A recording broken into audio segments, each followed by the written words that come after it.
أعوذ بالله من الشيطان الرجيم. بسم الله الرحمن الرحيم. يا بني إسرائيل اذكروا نعمتي التي أنعمت عليكم وأني فضلتكم على العالمين واتقوا يوما لا تجزي نفس عن نفس شيئا ولا يقبل منها شفاعة ولا يؤخذ منها عدل ولا هم ينصرون.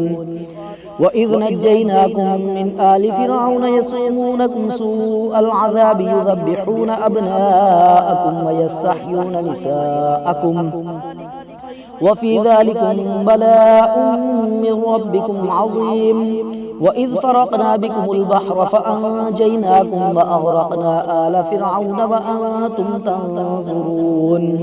وإذ واعدنا موسى 40 ليلة ثم اتخذتم العجل من بعده وأنتم ظالمون ثم عفونا عنكم من بعد ذلك لعلكم تشكرون.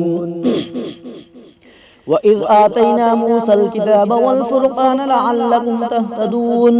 وإذ قال موسى لقومه يا قوم إنكم ظلمتم أنفسكم باتخاذكم العجل فتوبوا إلى بارئكم فاقتلوا أنفسكم ذلكم خير لكم عند بارئكم فتاب عليكم إنه هو التواب الرحيم.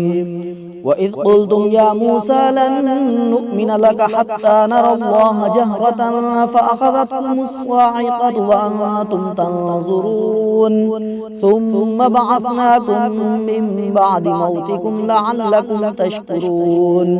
وظللنا عليكم الغمام وأنزلنا عليكم المن والسلوى كلوا من طيبات ما رزقناكم وما ظلمونا ولكن كانوا أنفسهم يظلمون.